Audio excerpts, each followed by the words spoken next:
الرحيم الحمد لله رب العالمين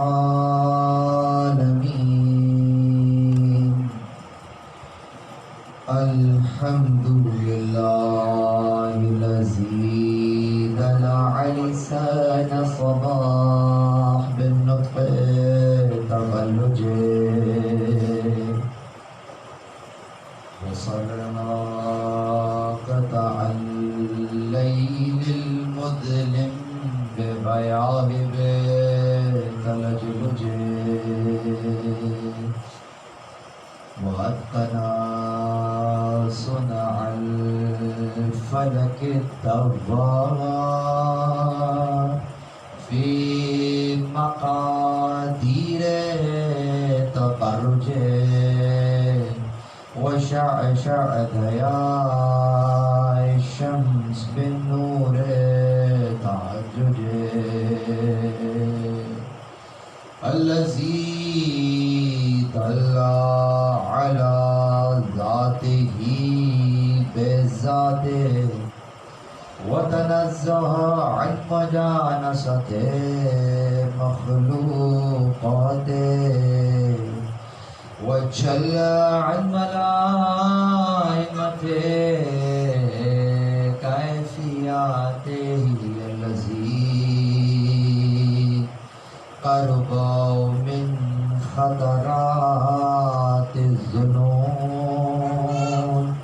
وبعد عن لحظات العيون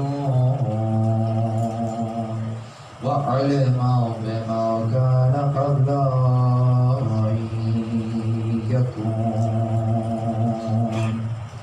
ثم الصلاة والسلام وتحية الكرام على رسول الثقلين رحمة للمشرقين والمغربين جد الحسن والحسين سيدنا ومولانا بالقاسم محمد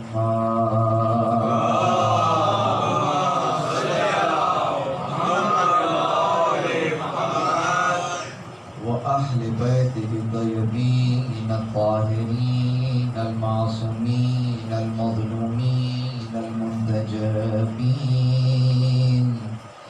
الذين ذهب الله عنهم الرجس وطهرهم تطهيرا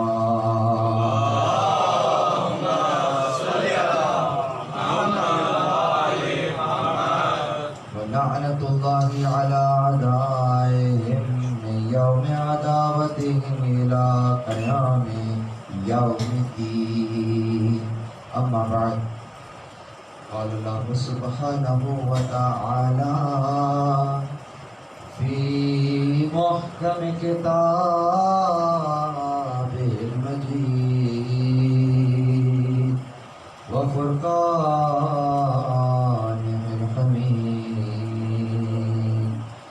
بسم الله الرحمن الرحيم قل هو الذي ينشأ لكم السمع والأبصار والأفئدة قليلا ما تشكرون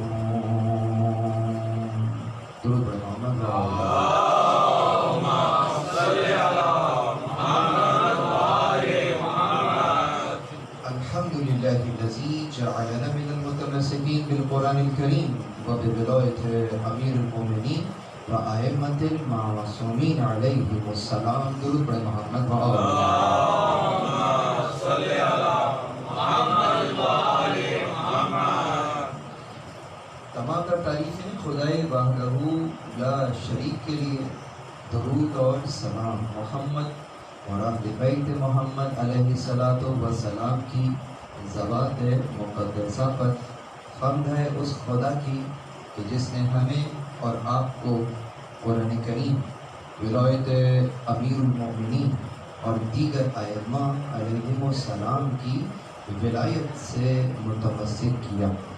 پروردگار عالم کا لطف ہے، پروردگار عالم کا احسان ہے، پروردگار عالم کی توفیق ہے کہ اس نے آپ کو اور ہمیں ایک اور موقع عنایت فرمایا ہے کہ ہم اور آپ اس وقت کہیں اور نہیں بلکہ فرش اعضاء پر موجود ہیں، اور ہمیشہ کی طرح انشاءاللہ اس مرتبہ بھی وہ رزق پا رہے ہیں کہ جو ختم ہونے والا رزق نہیں ہے، باقی رہنے والا رزق ہے۔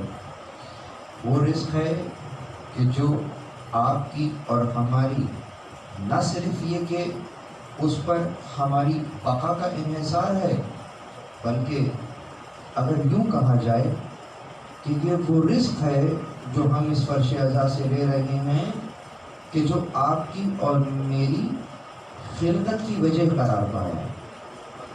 بہت توجہ۔ عموماً جب امام بارگاہوں میں مجلس ہوتی ہے تو وہ تو ایک عمومی انداز ہوتا ہے اور وہاں پر ذرا سادہ سادہ سی باتیں کی جاتی ہیں، لیکن یہ مجالس جو گھروں میں منعقد ہوتی ہیں ان کی افادیت اپنی جگہ ہے۔ یہ بچوں کی درسگاہ ہے، یہاں بہت سارے مطالب کھل کر بیان کیے جا سکتے ہیں، آرام سے بیان کیے جا سکتے ہیں۔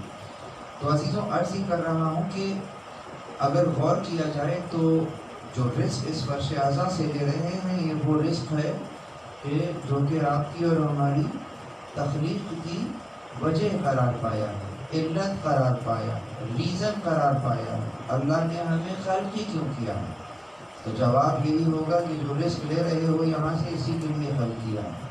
تو شاید کسی کے ذہن میں خیال آئے کہ کربلا سے پہلے جو لوگ پھر پیدا ہو رہے تھے وہ کیوں پیدا ہو رہے تھے، اور کربلا کے بعد تو جو پیدا ہو رہے ہیں وہ اس کے لیے پیدا ہو رہے ہیں، ٹھیک ہے، لیکن اس سے پہلے والوں کو کیوں پیدا کیا تھا؟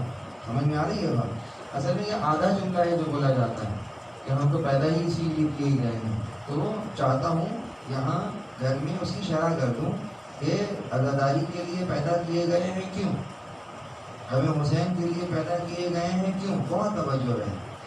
اگر یہی سوال قرآن مجید سے کیا جائے کہ ہمیں کیوں خلق کیا، تو قرآن کا جواب کیا ہوگا؟ قرآن نے کئی جواب دیے۔ سب سے پہلے تو اس نے خود جو کہتے ہیں نا حیات، جسے ہم حیات سمجھتے ہیں، زندگی سمجھتے ہیں، تو پہلے تو اس نے بتلا دیا کہ میاں جس کو تم حیات سمجھتے ہو اس کی تو حقیقت یہ ہے کہ جب ہم اس کی بات کرتے ہیں نا تو ایسا لگتا ہے اس کی تو بات کر ہی نہیں رہے ہیں۔ کہتے ہیں الذی خلق الموت والحیات، وہ ہے جس نے موت کو خلق کیا، حیات کو خلق کیا۔ گویا کہہ سکتے ہیں کہ موت کو خلق کیا، حیات کو خلق کیا، یعنی موت کا تذکرہ خدا پہلے کرتا ہے، حیات کا تذکرہ بعد میں کرتا ہے۔ اور اس کی وجہ کیا قرار پاتی ہے؟ وجہ اس کی یہ قرار پاتی ہے کہ جسے آپ زندگی سمجھ رہے ہیں یہ تو کوئی زندگی نہیں ہے، اصل زندگی تو موت کے بعد شروع ہوتی ہے۔ تو اسی لیے اس نے ترتیب کو الٹ دیا، اس نے پہلے موت کا تذکرہ کیا، بعد میں حیات کا تذکرہ کیا، یعنی اصل حیات تو وہی ہے جو موت کے بعد ہے۔ پھر اس عنوان سے یہ تو حیات بیان کر دی اس نے، ٹھیک ہے، لیکن بہرحال یہ تو بتائے کہ اس کام کے لیے جو خلق کیا ہے، ہمیں حیات کے لیے خلق کیا ہے، تو خلق ہی کیوں کیا؟ تو اب جو اس کا جواب ہے وہ اس انداز کا ہوتا ہے کہ وَمَا خَلَقْتُ الْجِنَّ وَالْإِنسَ إِلَّا لِيَعْبُدُونَ، نہیں خلق کیا ہے ہم نے جنوں کو اور انسانوں کو مگر یہ کہ وہ ہماری بندگی اختیار کریں۔ یعنی آپ کی اور ہماری خلقت کی ایک وجہ کیا قرار پائی؟ بندگی اختیار کریں۔ میں نے عبادت ترجمہ نہیں کیا، بندگی ترجمہ کیا، اس لیے کہ پھر ذہن انسانی عبادت کے عنوان سے خدا معلوم کسی مکان یا کسی زمان کو تصور میں لے آئے کہ وہ چند منٹ کا کام جو ہے وہ عبادت ہوتا ہے، چند انداز کا 17 منٹ گزارنے کے بعد 17 رکعت نماز پڑھ کر عبادت ہو جاتی ہے۔ وہ تو 17 رکعت کی نماز ہو گئی نا، وہ تو 17 منٹ کی عبادت ہو گئی نا، 24 گھنٹے میں سے 17 منٹ نکل گئے، باقی میں کون ہے معبود؟ اس کا مطلب یہ ہوا کہ جس مقصد کے لیے خلق کیے گئے ہیں وہ مقصد تو آپ کی حیات پر محیط ہونا چاہیے. وہ کیا ہے؟ وہ ہے بندگی. اس کو کہتے ہیں 24/7 بندگی.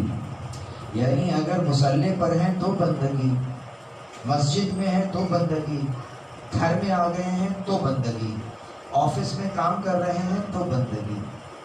کیوں؟ اس لیے کہ وہاں پر بھی آپ نے عہد و پیمان کیا ہے، آپ نے اپنے وقت کو بیچا ہے، اس نے آپ کا وقت خریدا ہے. اور جب آپ کا بہت توجہ ہے، جب آپ کا وقت خرید لیا ہے، اس نے اتنے وقت کو اس نے خرید لیا ہے. آپ اپنے شے جو آپ کے پاس ہے، وہ آپ کا وقت ہے، وہ آپ اس کو دے رہے ہیں.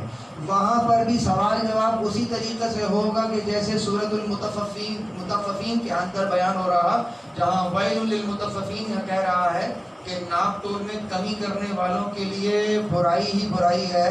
تو ہم اس کو پڑھ کر اچانک سے آگے نکل جاتے ہیں، یہ تو جناب شعیب صاحب کی قوم تھی، وہ تو ناپ تول میں کمی کرتی تھی، ترازو خراب تھے ان کے. وہ فقط ایک واقعہ ہے جو گزر گیا ہے، لیکن اس واقعے کے اندر جو اصول ہے وہ فقط اس دور کے لیے نہیں تھا، تا قیام قیامت کے لیے ہے. یعنی اگر ناپ تول میں کوئی کمی کر رہا ہے، پروردگار کہہ رہا ہے ویل ہے اس کے لیے. یعنی آپ نے اپنا وقت اگر بیچ دیا ہے، 8 گھنٹے اس کو دے دیے ہیں، اٹینڈنس مارک کرتے ہوئے آپ 2 گھنٹے ادھر ادھر کر دیتے ہیں، تو ویل للمطففین آیا یا نہیں آیا؟ تو ادھر بھی وہی اصول وہی آ جائے گا کہ چونکہ آپ نے کچھ کمی بیشی کی ہے، آیت وہی ایکٹیویٹ ہو جائے گی اور نامہ اعمال میں اس انداز سے آنا شروع ہو جائے گا. تو عرض یہ کر رہا تھا کہ اصول جو ہے وہ رہتی دنیا تک کے لیے ہے. بس عزیزوں، اس اعتبار سے اگر ہم دیکھ رہے ہیں کہ قرآن کریم کے اندر اب اگر بندگی کی بات کر رہا، تو پھر یہ بھی بندگی کہلائے گی کہ پروردگار اگر ایفائے عہد کی بات کرتا ہے، اگر وعدے کے وفا کی بات کرتا ہے، تو یہاں پر جو وعدہ کیا ہے اس کو بھی آپ نے وفا کرنا ہے. کیوں؟ اس لیے کہ آپ سے پوچھا جائے گا آپ کے عہد کے بارے میں کہ جو آپ نے عہد کیا ہے اس کو وفا کیا کہ نہیں کیا.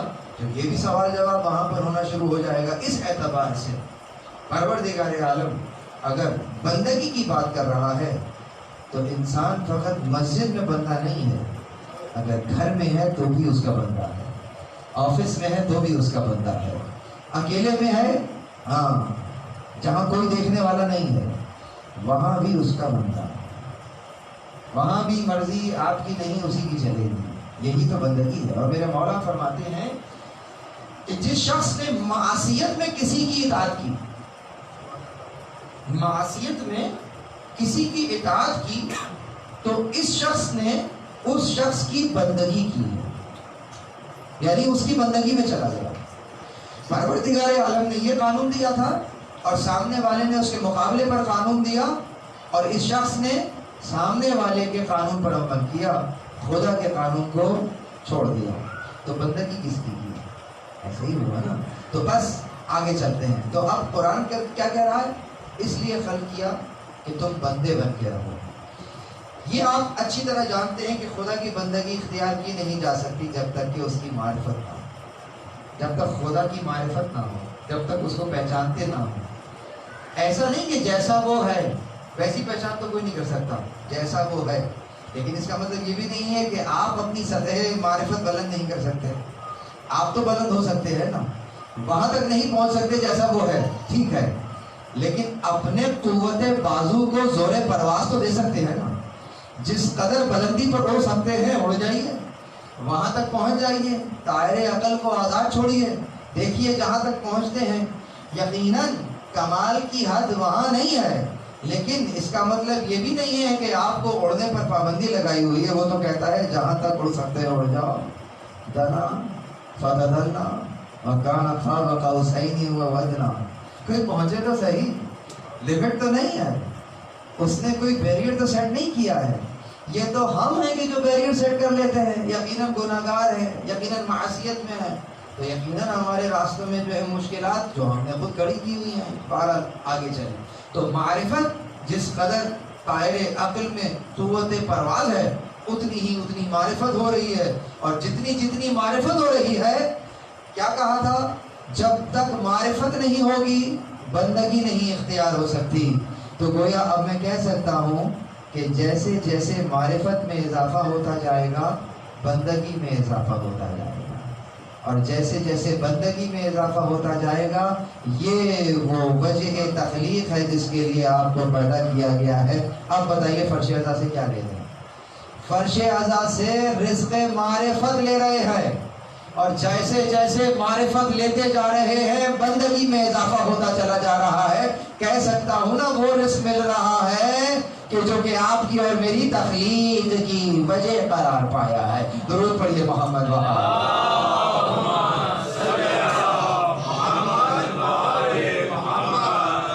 یہ تمہیدی گفتگو تھی، 15 منٹ میں نے تمہید میں لے لیا آپ کے کہ کس طریقے سے رزق کیا قرار پایا، وہ قرار پایا معرفت۔ حسین کی مجلس فقط مجلس نہیں ہے، یہ کربلا ہے، اور جب یہ کربلا ہے تو کربلا انسان ساز ہے، کربلا افراد ساز ہے، کربلا معاشرہ ساز ہے، کربلا کردار ساز ہے، کربلا یونیورسٹی ہے اس کے لیے جو درس لینا چاہتا ہے، کربلا درسگاہ ہے کس کے لیے جو درس لینا چاہتا ہے۔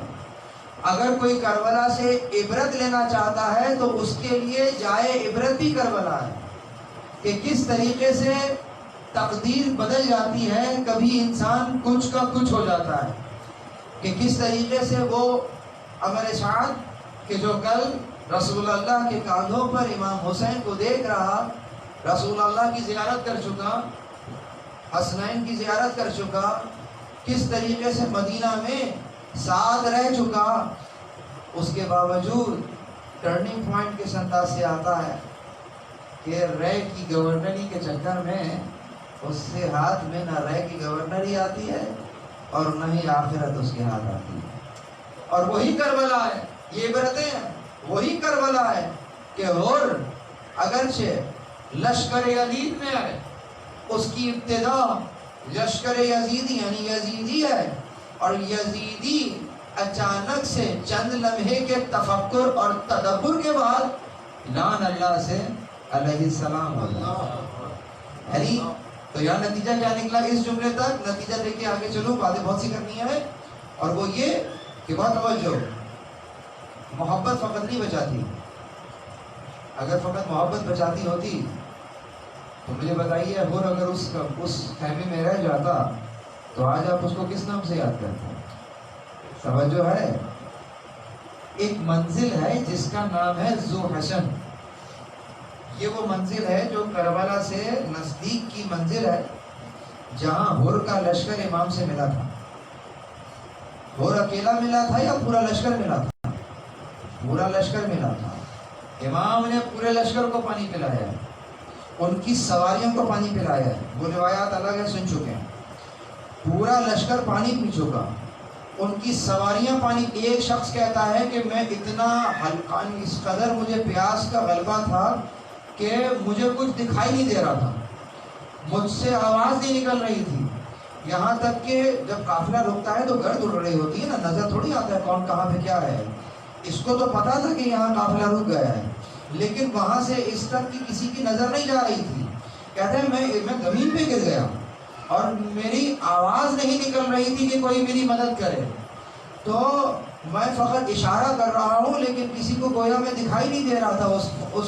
اس دور کے اندر، اس حالت کے اندر کیا دیکھتا ہوں کہ ذرا جب دھول تھوڑی چھٹتی ہے تو سامنے کون کھڑا ہوا ہے؟ فرزند زہرا سامنے مشق لے کر کھڑے ہوا ہے۔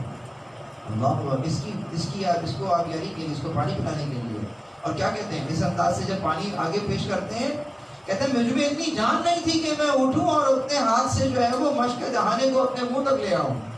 تو کہتا ہے کہ میں نے کیا دیکھا کہ امام حسین علیہ السلام اپنے ہاتھ سے چلو بناتے ہیں اور پانی اس انداز سے مجھے پلانا شروع کر دیتے ہیں۔ تو عزیزوں، اس انداز سے میرے مولا نے سب کو پانی پلایا ہے۔ اتنی دیر ہو گئی کہ ظہر کی نماز کا وقت ہو گیا تھا، تو وہیں پر پھر وضو فرمایا تمام لوگوں نے، کیونکہ ظہر کی اذان کا وقت ہو گیا، اذان ہو رہی ہے۔ میرے مولا نے ایک جملہ ارشاد فرمایا ہر سے، کہتے ہیں ہر نماز کہاں پڑھو گے؟ اپنے لشکر کو تم جماعت کرواؤ گے یا تم ہمارے ساتھ نماز پڑھو گے؟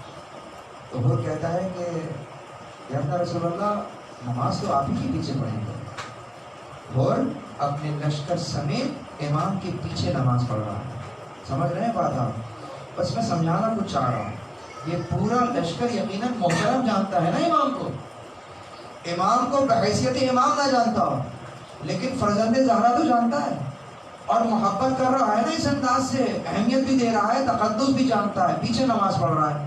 لیکن مجھے بتائیے شب عاشور اس خیمے سے اس خیمے جو آیا ہے وہ حر اکیلا آیا ہے یا لشکر کو ساتھ لے کر آیا ہے؟ یہ ہے وہ سوال. اس کا مطلب بہت بڑی سیدھی سی بات ہے. میں مفروضوں میں بات نہیں کر رہا کہ ایسا ہوتا تو کیا ہوتا تو کیا کہتے، میں تو ہوا ہے کی بات کر رہا ہوں کہ وہ جو کل اس انداز سے اکنالج کر رہا تھا فرزند زہرا کو، وہ جو اتنا احترام کر رہا تھا فرزند زہرا کا، آج آپ ان کے لیے کیا الفاظ استعمال کرتے ہیں؟ جب آپ یزید کے لشکر پر لعن کرتے ہیں تو یہ لوگ ان میں شامل ہیں یا نہیں ہیں؟ ہیں. تو پھر پرابلم کیا ہوئی ہے بھائی؟ حر اور اس کا لشکر اس وقت ایک اسٹیٹ پر تھے، دونوں کی کیفیت ایک تھی، لیکن شب عاشور کچھ ہوا ہے اور وہ ہوا ہے تفکر اور تدبر. اب بہت توجہ رکھیے، جملہ نتیجہ دے رہا ہوں اب تک کی 20 منٹ کی مجلس کا، 25 منٹ کی مجلس کا. اور وہ کیا کہ یہ جو تفکر اور تدبر ہوا ہے، بہت توجہ رہے، آج کی مجلس سے کچھ لے کر جائیے گا. یہ جو تفکر اور تدبر ہوا ہے یہ فقط محبت، تقدس، احترام، یہ تفکر تدبر نہیں ہو رہا ہے، یہ تو پہلے بھی تھا. لیکن اب جو تفکر اور تدبر ہوا ہے اس کا نتیجہ نکلا ہے ملاقات امام زمان پر. کل جو ملاقات ہوئی تھی وہ ملاقات ہوئی تھی فقط اور فقط نواسہ رسول سے. کل جو ملاقات ہوئی تھی وہ ملاقات تھی ایک مقدس ہستی سے، یعنی جہاں بہت سی مقدسات ہوں ان مقدسات میں سے ایک مقدس ہستی آپ کے سامنے تھی، رسول اللہ سے نسبت رکھتی ہوئی ایک ہستی سامنے تھی، اور فقط اس سے زیادہ کچھ نہیں. یہاں تک کہ جب مولا نے حر کی طرف نگاہ کر کر حر کو یہ کہا تھا کہ تیری ماں تیرے غم میں بیٹھے، تو پلٹ کر حر نے جو جملہ کہا تھا وہ یہی کہا تھا کہ اگر آپ کے علاوہ کوئی اور ہوتا تو میں اس کو اسی انداز سے جواب دے دیتا، لیکن آپ کی والدہ وہ ہیں کہ بغیر وضو میں ان کا نام نہیں لے سکتا. یعنی کہ ان کی نظر میں ابھی سامنے فرزند زہرا ہے بس.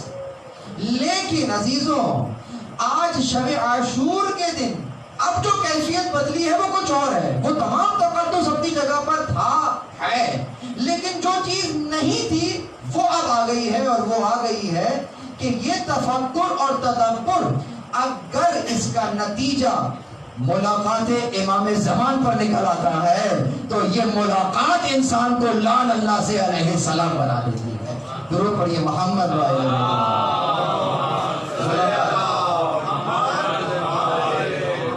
ایسا ہے یا نہیں ہے؟ یہ ملاقات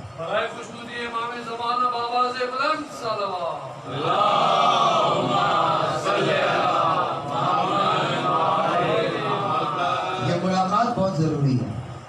لیکن یہ ملاقات کون سی ملاقات ہے؟ ایک ملاقات وہ ہوتی ہے، ملاقات میں جو چھپا ہوا ہے وہ ہے لقاء. لقاء کا مطلب ہوتا ہے ملنا، جہاں سے نکلتا ہے نا لقاء اللہ، اللہ سے ملنا، اسی میں یہ لقاء ملاقات. ملاقیکم یہ تمام کے تمام جو ڈیریویٹیوز ہیں وہ اسی لقاء سے نکلتے ہیں.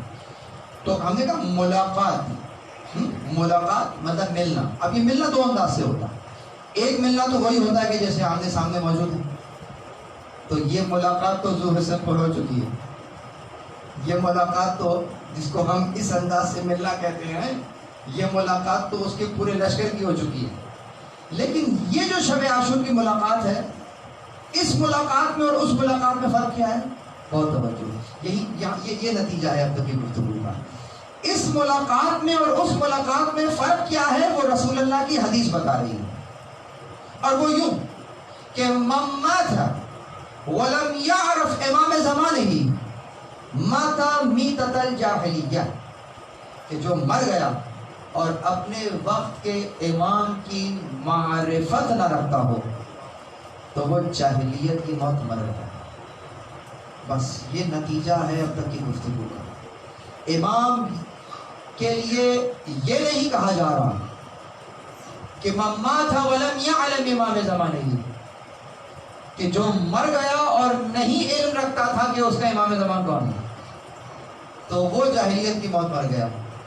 جبکہ جاہلیت جاہل کے مقابلے پر تو علم آنا چاہیے تھا، لیکن یہاں پر فقط علم کی بات نہیں کی گئی. دیکھیے کبھی الفاظ کو اس طرح تحلیل کریں، جہل کے مقابلے میں تو علم ہوتا ہے، ٹھیک ہے، فقط معرفت تو ذرا آگے کی بات ہے، لیکن یہاں پر جہل کے مقابلے پر علم کی بات نہیں ہوتی. یوں نہیں کہا جا رہا کہ ممات ولم یعلم امام زمانے ہی، نہ، ممات ولم یعلم امام. اس کا مطلب یہ ہوا کہ معلوم ہونا اور ہے، علم ہونا اور ہے، اور معرفت کا ہونا اور ہے.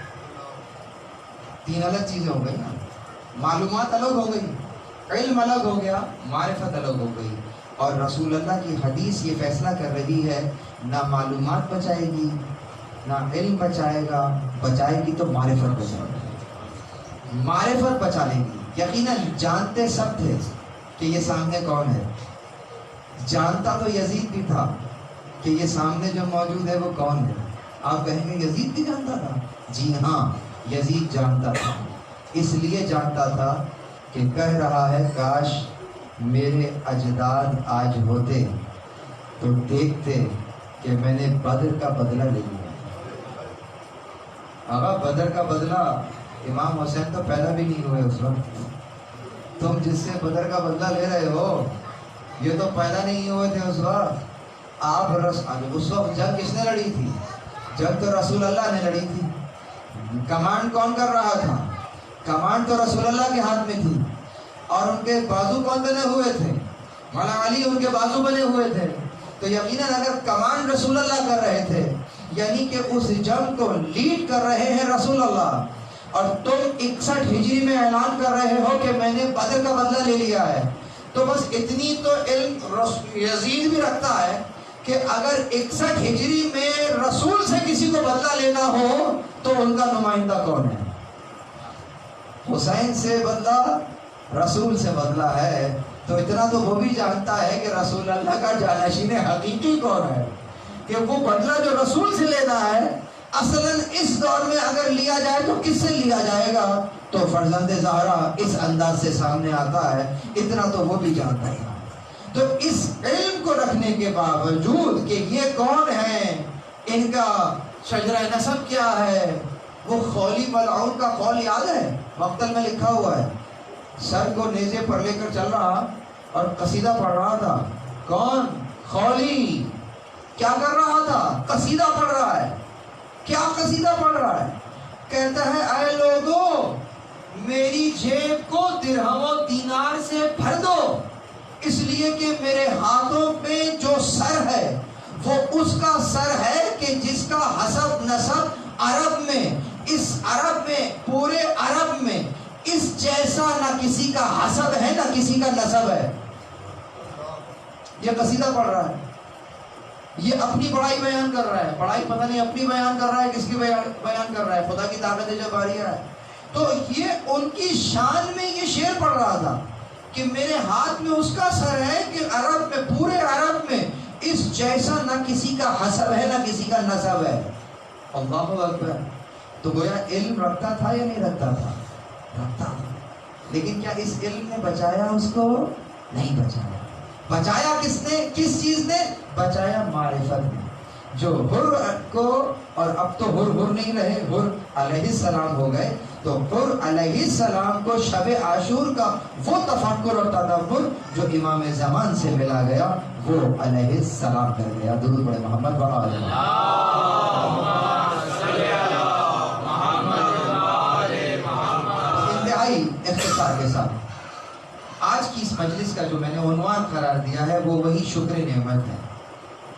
نعمت کا شکر کیا، شکر نعمت کیا، اور خاص عزاداری اور اس فرش عزا کا اس عنوان سے کیا تعلق ہے. اگر یہ تعلقات سمجھ کے اٹھیں گے انشاءاللہ آئندہ کی مجالس اور اس سے آئندہ کی مجالس اور اس سے آئندہ کی مجالس تمام مجالس کے لیے آج کی مجلس کا تبرک کافی ہے، اور وہ ہے شکر نعمت۔ اس عنوان کے تحت جو میں نے آیت تلاوت کی وہ سورہ مؤمنون کی آیت ہے، سورہ مؤمنون جو کہ معین سورہ ہے، ایک درمیانہ سورہ ہے۔ یہ درمیانے سورہ ان کو کہتے ہیں کہ جن کی آیات کی تعداد جو ہے وہ 150-200 سے آرام اس سے نیچے ہو، تو یہ انہی سورہ میں آتا ہے۔ طوال سورہ الگ ہے، معین سورت الگ ہے۔ تو اس سورت کو ایک معتدل سورت کہا گیا ہے، درمیان کی سورت کہا گیا ہے۔ 15 صفات مومنین کی گنوا دی گئی ہیں اس سورت کے اندر، اسی لیے سورت کا نام ہی مومنون ہے۔ مومنون کے اندر چھپا ہوا وہی امن ہے کہ جس میں انسان صرف سلامتی سے ایک درجہ آگے چلا جاتا ہے اور اپنے قلب میں اس پیغام کو وارد کر چکا ہوتا ہے، اسی لیے اس کا قلب اور اسلام، جو دائرہ اسلام جسے آپ کہتے ہیں، اس کے قلب کے ساتھ مل جاتا ہے۔ یہ ایک الگ گفتگو ہے، پھر کبھی کریں گے۔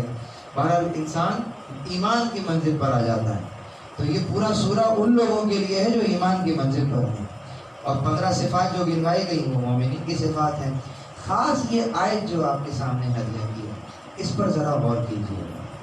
پروردگار عالم اپنے اسلوب پر قائم خاص انداز سے بیان جاری کر رہا کہ هو الذی، وہ ہے، ہوا وہ، الذی جو کہ، جس کے بارے میں بتایا جا رہا ہے۔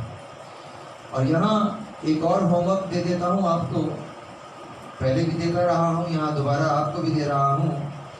قرآن کریم آج ہی جا کر کھولیے گا اور سرسری سا مختلف صفحات کے اوپر ذرا ورق گردانی کیجیے گا، تو آپ کو جہاں جہاں پروردگار عالم هو الذی یا کبھی اپنا نام لے کر کوئی آیت شروع کر رہا ہو، یا کسی بھی عنوان سے وہ اپنا تعارف کرا رہا ہو، کسی بھی آیت میں خدا اپنا تعارف کرا رہا ہو، تو سمجھ جائیے گا کہ اس ہی آیت کے آخر میں یا اس کے بعد والی آیت میں کسی نعمت کا بیان آنے والا ہے۔ توجہ ہے کہ اگر خدا نے اپنا تعارف کرایا ہے کسی آیت کے اندر، تو سمجھ جائیے گا کہ اگلی ہی آیت میں یا اسی آیت میں کوئی نعمت آنے والی ہے، اور اس نعمت کا بیان کرنے سے پہلے اس نے اپنی تعارف کو کیوں سامنے رکھا ہے؟ اس کی علت کیا ہے؟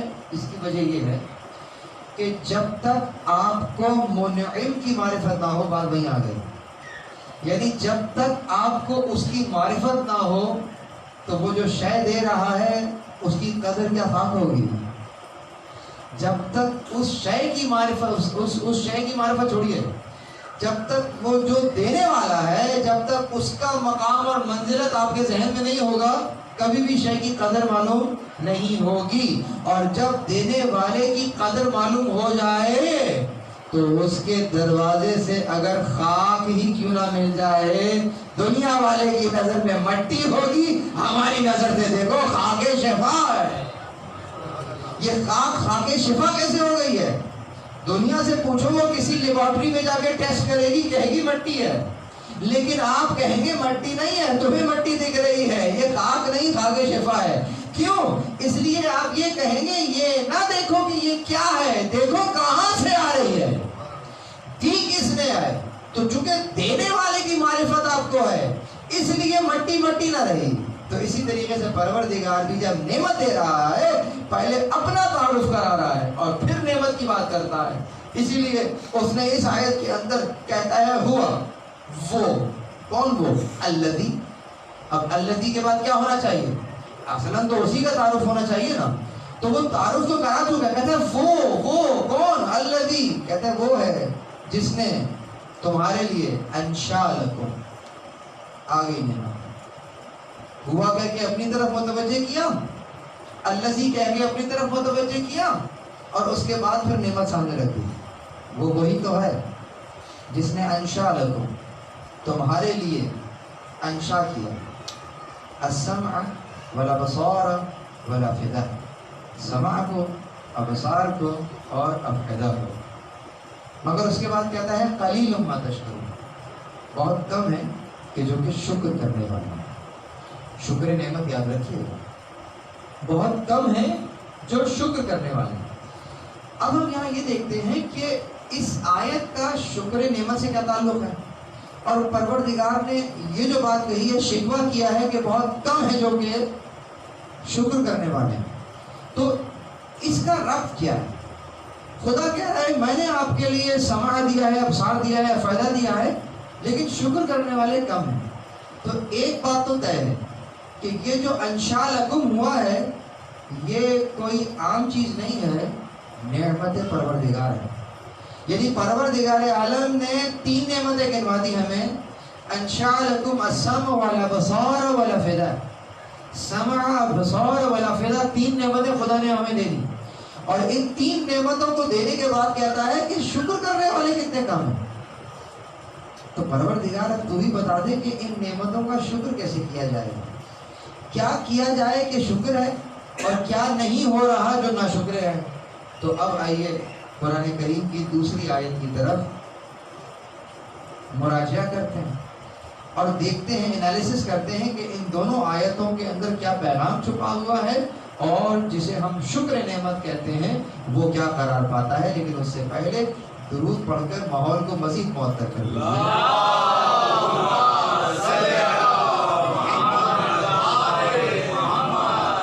قرآن کریم القرآن یفسرہ بعضہ بعض، قرآن کا بعض حصے کی شرح بیان کیا کرتا ہے. تو اس اعتبار سے اگر ایک آیت سمجھنی ہے تو ہمیں دوسری آیت کی طرف مراجعہ کرنا پڑے گا. اور اب ہم چلتے ہیں سورہ آراف میں. یہ مومنون کی آیت تھی اور اب ہم چل رہے ہیں سورہ آراف، آیت کا نشان 179. اور یہاں دیکھتے ہیں پروردگار عالم نے ہمارے لیے کچھ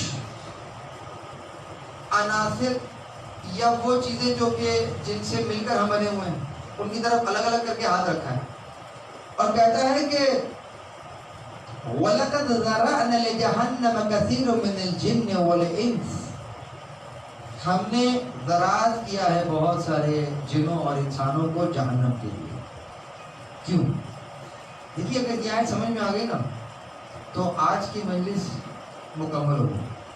بس یہ 2 آیتیں اگر سمجھ لیں، میرے ساتھ ذہن سے ذہن ملائیے گا. گفتگو سخت ہے، باریک ہے، خشک ہے، اور عمدن خشک گفتگو ہے کیونکہ گھر میں موجود ہیں، گھنٹوں میں بات کر رہے ہیں، اور یہ باتیں اگر مجلس میں نہیں کریں گے تو کیا سڑک پہ کریں گے؟ تو باب العلم سے جو لوگ متمسک ہیں، علم کی بات تو انہیں سے کی جائے گی نا. تو کیا کہا جا رہا ہے کہ سورہ آراف میں کہ ہم نے پیدا کیا ہے. اچھا پیدا نہیں، وہ تو خلق ہوتا ہے. زراعت کسے کہتے ہیں؟ کھیت اگائے جاتے ہیں نا. جیسے پھیلا، اصل میں کھیت کسی گھر میں تو ہوتا نہیں ہے، کھیت تو پھیلا ہوا ہوتا ہے یہاں سے وہاں تک. تو زراعت کے اندر یہ جو پھیلاؤ ہے یہ آیا ہوا ہے، یعنی کہ ہم نے گویا خلق کو پھیلا دیا ہے. کہتا ہے بہت سے لوگوں کو پھیلایا ہے جہنم کے لیے. لے بھائی تو کیا قصور کیا ہے ان کا کہ جہنم کے لیے پھیلایا ہے؟ قصور نہیں ہے، سمجھیے. غصہ ہے خدا کا، خدا کا جلال ہے یہاں. یعنی ایسا ہے کہ کسی استاد سے اگر دیکھو اور وہ اپنے بچے کو، اپنے شاگرد کو یہ کہتا ہوا نظر آ جائے کہ میاں پورا سال ہو گیا کہتے ہوئے کہ پڑھ لو پڑھ لو پڑھ لو، لیکن محسوس ایسا ہوتا ہے کہ تم نے تو ایڈمیشن ہی فیل ہونے کے لیے لیا تھا. مطلب پڑھنے کے لیے تو تم آئے نہیں تھے، تم تو یہ حرکتیں کرنے کے لیے آئے تھے. تو جب استاد یہ کہہ رہا ہوتا ہے تو اس کے اندر غصہ چھپا ہوا ہے، اس کے اندر استاد جو ہے وہ ڈانٹ رہا ہے، اس کے اندر استاد کی ناراضگی چھپی ہوئی ہے. تو خدا کی ناراضگی اس آیت کے اندر محسوس کرے کہ وہ کہہ رہا ہے وَلَقَدْ ذَرَأْنَا لِجَهَنَّمَ كَثِيرٌ مِّنَ الْجِنِّ وَالْإِنسِ. ایسا لگتا ہے کہ ہم نے زراعت ہی ان کو جہنم کے لیے کیا تھا. کیوں؟ اس لیے کہ ہم ان کو ازل سے کہہ رہے ہیں کہ ہدایت لے لو ہدایت لے لو، لیکن یہ ہدایت لینے والے ہے ہی نہیں. ایسا لگتا ہے جہنم کے لیے ہی پیدا ہوئے. تو ہم نے جہنم کے لیے زراعت کر دیا. اور کیوں کہتا ہے؟ اس لیے کہ لَهُمْ قُلُوبٌ لَا يَفْقَهُونَ بِهَا. بہت توجہ، لَهُمْ قُلُوبٌ لَا يَفْقَهُونَ بِهَا وَلَهُمْ أَعْيُنٌ لَا يَبْصِرُونَ بِهَا وَلَهُمْ آذَانٌ لَا يَسْمَعُونَ بِهَا أُولَئِكَ كَالْأَنْعَامِ بَلْ هُمْ أَضَلُّ. ابھی یہاں مومنون کی آیت میں کہہ رہا تھا کہ انشاء لکم السمع والابصار والافئدہ. یہاں پر کیا کہا تھا؟ آپ کو کیا دیا ہے؟ سماعت دی ہے. آپ کو کیا دیا ہے؟ بصارت دی ہے. آپ کو کیا دیا ہے؟ افیدہ دیا ہے. اور ادھر اعراف میں کیا ہو گیا؟ کہتا ہے لہم قلوب. ادھر افیدہ کی بات کی تھی، یہاں افیدہ قلوب ہو گیا. ادھر سمع کی بات کر رہا تھا، اور یعنی وہاں انشأ لکم السمع، بات تو سمع سے شروع کی تھی، وہاں سمع کہہ رہا تھا، اور یہاں کہتا ہے وَلَهُمْ أَعْيُنٌ. یہ وہاں کی سمع یہاں کی اعین ہو گئی. یہ کیا ہوا؟ یعنی وہاں کی سماعت یہاں کی آنکھ بن گئی. وہاں کہہ رہا تھا افیدہ، اور یہاں وہاں کا مومنون کا افیدہ اعراف میں آ کر قلب ہو گیا. وہاں پر ابصار کہہ رہا تھا، وہاں کہتا ہے ابصار، یہاں کہتا ہے اعین، وہاں کہتا ہے سمع، یہاں کہتا ہے آذان. سمع سماعت سے ہے، آذان کان کو کہتے ہیں، بصار بصیرت کو کہتے ہیں، اور عین آنکھ کو کہتے ہیں. وہاں کہتا ہے انشأ لکم السمع والابصار والافئدہ، سماعت دی، بصارت دی، افئدہ دیا. یہاں کہتا ہے ان کی عین ہے، ان کے کان ہیں، اور ان کا قلب ہے. کچھ تو گڑبڑ ہو گئی نا. اب سمجھ میں آیا کہ وہ جو کہہ رہا تھا نا کہ قلیل ما تشکرون، وہ تشکرون شکر کرنے والے کم ہیں. یہ ان دو آیتوں کو سامنے رکھ کر ہمیں سمجھ میں آ رہا ہے. اور وہ کیسے سمجھ میں آ رہا ہے؟ بہت توجہ ہے. یعنی پروردگار عالم نے تو ہمیں سماعت دی تھی، لیکن ان لوگوں کو ایسا لگتا ہے کہ ہم نے جہنم کے لیے یہ زراعت کیا ہے. کیوں؟ ان کے تو کان ہیں، ان کی آنکھیں ہیں، ان کے قلب ہیں. اب ذرا تصویر بناؤ تو کیا بنتی ہے؟ کہتے ہیں اولئک کالانعام، یہ جانور جیسے ہیں. بل ہم مگر بلکہ اس سے بدتر ہے، کیونکہ جانور کی آنکھ ہے، جانور کے کان ہیں، اور جانور کا قلب ہے. جس وقت انسان کے لیے بھی یہی کہنا شروع کر دیا جائے کہ جس طرح جانور کی آنکھ ہے اسی طرح انسان کی بھی آنکھ ہے، جس طرح جانور کے کان ہیں ویسے ہی کان، یعنی کہ جس طریقے سے جانور کانوں سے سنتا ہے اسی طریقے سے یہ انسان بھی کانوں سے سنتا ہے. اور جس طریقے سے یہ جانور آنکھ سے دیکھتا ہے، اگر اسی طریقے سے یہ انسان بھی دیکھنے لگے تو پھر تمہاری آنکھ میں اور جانور کی آنکھ میں فرق کیا؟ سمجھ میں آ رہی ہے؟ اگر تم بھی اسی طریقے سے سن رہے ہو جیسے جانور سن رہا ہے، تو اس کا مطلب تو یہ جو تمہیں نظر آ رہا ہے تمہارے سر پہ ہم نے یہ جو لگایا ہوا ہے، پھر تو یہ کان ہی رہ گیا ہے نا جو جانور جیسا کان ہے. اگر تم اس سے کام فقط جانور والا لے رہے ہو تو پھر تمہارے کان میں اور جانور کے کان میں فرق کیا ہے؟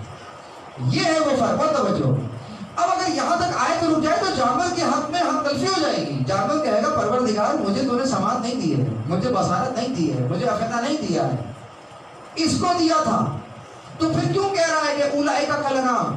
یہ کہہ سکتا تھا. تو خدا نے اس کے حقوق کا تحفظ کیا. اگلی آیت میں اگلی ہی ٹکڑے میں کہتا ہے بل ہم بدل، بلکہ اس سے بدتر ہے. یعنی کہ اب جو انسان کا کان ہے جو فقط جانور والا کام کر رہا ہے تو یہ جانور کے برابر نہیں ہے، جانور سے بدتر ہے. اب جو آنکھ انسان کے کام کر رہی ہے جو جانور جیسا کام ہے، اس کا مطلب یہ ہے کہ جانور کی آنکھ نہیں ہے، یہ جانور سے بدتر آنکھ ہے. اور اگر اس کا قلب فقط قلب کی حیثیت رکھ رہا ہے، فواد سے ہٹ گیا ہے، تو اس کا مطلب یہ ہے کہ یہ جانور کا ہی قلب ہے، انسان سے تو تعلق ہی نہیں ہے. یہ سمجھ میں آیا. اب ہمیں کیوں؟ بہت توجہ، اس لیے کہ اس نے آپ کو اور ہمیں دی تھی بصارت. بصارت سے کیا دیکھا جاتا ہے؟ بصارت سے فقط سامنے کے منظر کو نہیں دیکھا جاتا بلکہ پس منظر کو بھی دیکھا جاتا ہے. یعنی جب جانور اپنی آنکھ اٹھاتا ہے تو جانور کے لیے کوئی فرق نہیں ہوتا کہ سامنے حلال منظر ہے یا حرام منظر ہے، اس کے لیے سارے منظر ایک جیسے ہی منظر ہوتے ہیں. لیکن جب انسان کی نگاہ اٹھتی ہے تو اس کے پیچھے یہ سافٹ ویئر ضرور ہوتا ہے کہ میاں کیا دیکھنا ہے کیا نہیں دیکھنا ہے. آنکھ تو ہارڈ ویئر ہے، وہ پیچھے سافٹ ویئر اپنا کام کر رہا ہوتا ہے کہ کیا دیکھنا ہے کیا نہیں دیکھنا ہے.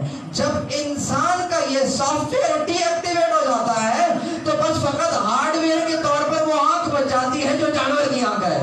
اس وقت یہ انسان گویا جانور نہیں، اس سے بدتر ہو جاتا ہے کہ اس کے پاس تو وہ سافٹ ویئر ہی نہیں ہے. تمہارے یہاں تو انسٹال کر کے بھیجا. درود پڑھیے محمد وآلہ محمد.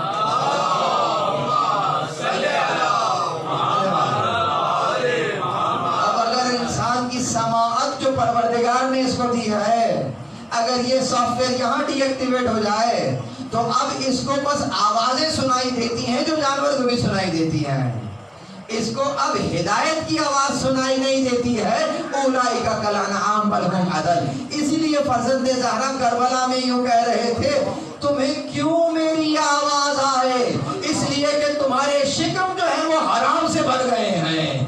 گویا جب شکم حرام سے بھر جاتے ہیں تو انسان کی قوت سماعت چلی جاتی ہے۔ کسی کو کہو تو کتنا عجیب لگے گا کہ یہاں پر یہ پیزا پہ پیزا کھائے جانے جا رہا ہے، یہاں پر یہ فروش کھائے چلے جا رہا ہے، اس کا سماعت سے کیا تعلق ہے؟ آپ کہیں گے جس مال سے کھا رہا ہے یہ اس کا مال نہیں ہے، یتیم کا مال ہے۔ تو گویا حرام سے شکم بھر رہا ہے، اس کی سماعت جاتی چلی جا رہی ہے۔ یعنی جب کبھی انسان کو امام زمان کی آواز آنا بند ہو جائے سمجھ جانا شکم حرام سے بھر گئے۔ درود پڑھیے محمد۔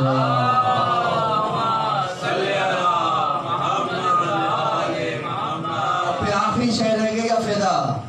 یہ آفیدہ کیا ہے؟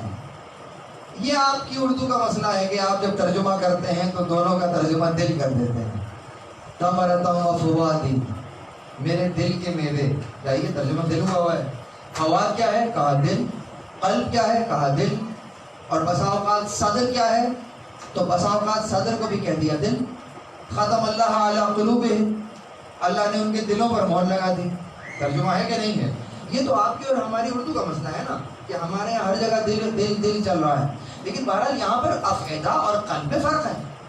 اگر کسی کو دیکھ کر کہا جائے کہ تمرتم و فوادی، اگر بیوی اپنے بچے کو دیکھ کر کہہ رہی ہیں کہ اے میرے فوادی، تمرتم فوادی، یعنی میرے اس دل کے ثمرے کہ جس کو انہوں نے قلب کہہ کے، ورنہ قلب کہہ سکتی تھی نا، تمرتم قلبی، کلام بالکل صحیح رہتا، لیکن قلب نہیں کہا، افعدہ کہا، فواد کہا۔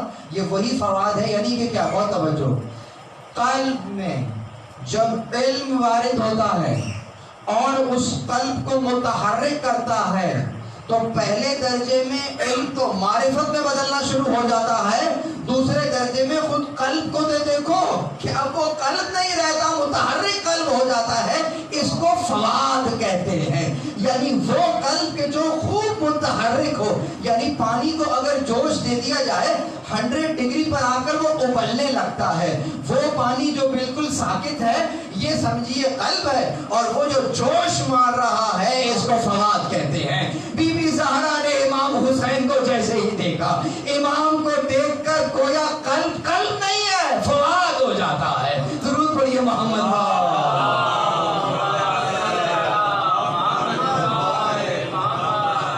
جس کو دیکھ کر دل متحرک ہے، یہ مومن، اسی لیے مومن امام کا نام لیتا ہے، اور ایسا جذبہ، اسی لیے خدا کہہ رہا، یہ ہے تو حدیث قدسی لیکن مفہوم امام میں بیان فرما رہے ہیں کہ یقیناً جو لقتل الحسین حرارۃ فی قلوب المؤمنین، کہ حسین کی جو قتل ہے، یعنی کہ حسین کا جو تذکرہ ہے یا جو مقتل نامہ ہے، یہ مومنین کے دل میں ایسی حرارت قلوب المؤمنین، ایسی حرارت ہے کہ لا تبرد ابدا، کبھی بھی ٹھنڈی نہیں ہوگی۔ یہ وہ گرمی ہے، یہ وہ حرارت ہے کہ جو انسان کے قلب کو قلب نہیں رہنے دیتی، فواد بنا دیتی ہے۔ تو یہ جو متحرک قلب ہے اللہ نے یہ انسان کو دیا، لیکن انسان نے جب اس سے کام نہ لیا، اور یہ کام کس طریقے سے لیتا ہے اور کیسے یہ متحرک ہوتا ہے؟ تفکر سے اور تدبر سے، جو حر نے کیا تھا۔ اب سمجھ میں آیا کہ حر نے کیا کیا تھا؟ حر نے اصلاً کیا کیا تھا؟ حر نے تفکر اور تدبر کیا تھا، تو جو قلب کی کیفیت تھی فواد کی کیفیت ہو گئی۔ جب فواد کی کیفیت ہو گئی، ممکن کیسے ہے کہ یزید کے خیمے میں رہ جائے، کھینچ کر حسین کی طرف آ جائے۔ درود پڑھیے محمد۔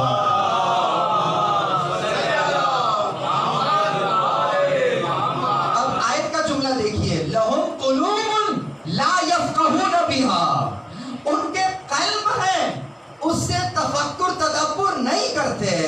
یعنی جس وقت تم نے تفکر اور تدبر کیا، یہ قلب فواد کی منزل پر آ جائے گا۔ جب تم تفکر اور تدبر کے بعد بلہم، وہاں کہہ رہا تھا اعین لا یبصرون بہا، ان کی آنکھیں ہیں دیکھتے نہیں ہیں، یعنی کہ جب آنکھ دیکھنا شروع کر دیتی ہے تو پھر وہ آنکھ نہیں رہتی، بصارت بن جاتی ہے. اور جب کان، جس کو آپ عربی میں آذان کہتے ہیں، جو کہہ رہا تھا کہ بَلَهُمْ آذَانٌ لَا يَسْمَعُونَ بِهَا، کہ ان کے تو کان ہیں اس سے سنتے نہیں ہیں. اس کا مطلب کہ جب آذان سننا شروع کر دیتے ہیں تو وہ کان سے بلند ہو کر سماعت کی منزل پر آ جاتے ہیں. خدا نے ہمیں سماعت دی ہے، خدا نے ہمیں بصارت دی ہے، خدا نے ہمیں افعدہ دیا ہے. لیکن یہ نعمتوں سے شکر کون ادا کر رہے ہیں؟ شکر نعمت وہ ادا کر رہے ہیں کہ پروردگار عالم نے جس مقصد کے لیے تمہیں یہ نعمت دی ہے تم اس مقصد کو پالو، یہ شکر نعمت ہے. اور اگر ان کا کفران کر دو، اولئک کالانعام بل هم اضل، وہ تو جانور ہیں بلکہ اس سے بھی بدتر. بس عزیزوں، شکر نعمت کا قرار پایا. شکر نعمت یعنی نعمت سے بھرپور استفادہ. اب مجھے بتائیے فرش ازل کیا ہے؟ نعمت ہے. اب اگر نعمت ہے تو شکر نعمت کیا ہے؟ جس مقصد کے لیے دیا گیا اس مقصد تک پہنچ جانا شکر نعمت ہے. اب بتائیے دینے والا کون ہے؟ میرے پاس وقت اب ختم ہو چکا ہے. دینے والا کون ہے؟ یعنی انبیاء کی محنتوں کو محفوظ کر رہے ہیں رسول خدا. رسول خدا کی محنتوں کو محفوظ کر رہی ہے کربلا، اور کربلا کو محفوظ کر رہی ہیں دو شخصیات، علی ابن الحسین اور زینب کبریٰ. کس طریقے سے یہ کیسے محفوظ کیسے ہو رہی ہے؟ انبیاء کی محنتیں رسول اللہ محفوظ، رسول اللہ کی محنتیں کربلا میں محفوظ. اور کربلا کیسے محفوظ ہو رہی ہے؟ علی ابن الحسین اور زینب کبریٰ. اگر وہ خطبات نکال دو جو کربلا کے بعد دیے گئے ہیں، اگر وہ تعارف اہل بیت کا نکال دو جو کربلا کے بعد دیا گیا ہے، تو مجھے بتاؤ پھر کربلا رہتی نہیں رہتی. تو کہنا پڑے گا نا کہ کربلا کے دو حصے ہیں، ایک پارٹ 1 اور ایک پارٹ 2. تو پارٹ 1 تو عشرے 10 محرم عصر عاشور کو تمام ہو گیا، لیکن جو پارٹ 2 ہے وہ اب شروع ہو رہا ہے. اور وہ جس کو کہتے ہیں نتیجہ خیز، وہ ہے کہ جس نے یزیدیت کے چہرے سے نقاب کو نوچ کر پھینک دیا ہے. وہ ہے کہ جہاں پر ایک بیوی سامنے ایسے کھڑی ہیں، اگرچہ یہ باتیں میں مسائل میں پڑھتا ہوں لیکن بہرحال سمجھنے کے لیے کہ جن کے گھر والوں کو قتل کر دیا ہے، عزیزوں مال اسباب لوٹ لیا ہے.